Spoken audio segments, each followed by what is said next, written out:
Welcome to the deep dive. So our feeds have been just completely flooded recently. I'm sure you've seen it too. Oh, yeah, the Ethan and Lara Jewelry ads. Exactly. It's this really effective, emotional marketing campaign. You've got this beautiful California couple, and the story is they're retiring after decades of handcrafting jewelry. It's the perfect pitch, really. You have the backstory, the whole artisan vibe, and then you get that offer that's almost impossible to ignore. The $0 item. Right. Get this elegant piece for free, just cover the shipping. It feels like you're helping them out, clearing their stock. So our mission today is pretty simple. We've gathered all the sources to figure out if Ethan and Lara are for real or if this is just, well, a masterclass in digital deception. Let's dig in, because the first big red flag, it hits you almost immediately.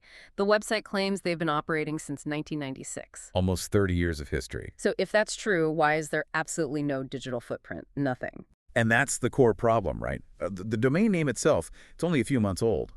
A brand with that kind of history should have, a trail of reviews, old social media posts, something. Some kind of archive. Yeah.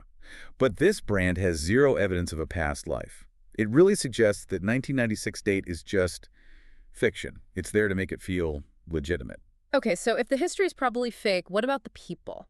The portraits of Ethan and Lara are, they're strikingly beautiful, but I hear there's something off about them. That's right. The sources we looked at strongly suggest these portraits have all the classic signs of AI-generated images. Like what? Well, the lighting is a little too perfect, the symmetry is flawless, and there's this unnaturally smooth texture to the skin. If the faces behind the brand aren't even real, it tells you everything you need to know. Wow.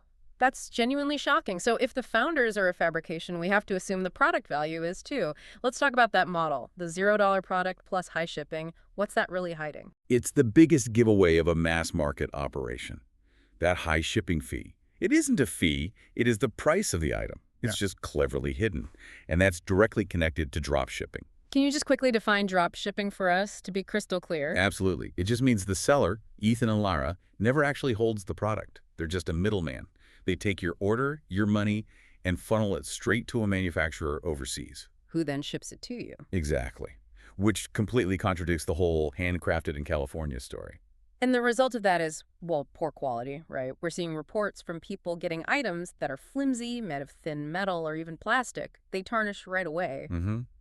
Some people even say the jewelry is staining their skin green or black in just a few days. You expect something special based on the story. You expect heirloom quality, and what you get is a throwaway item. It matches the real price, which is just a few dollars, not the artisan quality they're promising. So let's connect the dots here, the operational side. There's no real comfort there either. It's just a generic email, no verifiable workshop address. What happens when people try to send that stained jewelry back? And this is where they really get you.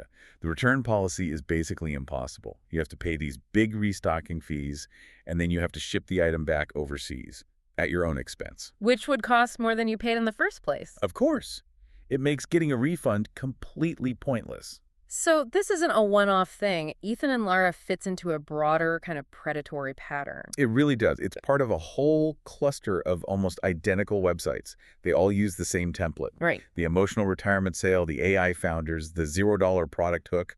When one site gets too many complaints. They just shut it down and pop up with a new name. Exactly. Same business model, different brand. So what's the bottom line here for you? I think the consensus from our sources is pretty undeniable. Ethan and Lara Jewelry looks every bit like a deceptive dropshipping operation. It's just expertly trading on emotion. Your money is always going to be safer with established brands or, verified independent sellers. The ones who aren't afraid to show you where their workshop actually is. Right. And here's a final thought for you to chew on. If this brand can fool people with a fake 30-year history, a fake price, and even fake founders that look so real, how much harder is it going to get to verify anything in the digital world as AI keeps getting better? Something to think about the next time an emotional ad pulls on your heartstrings.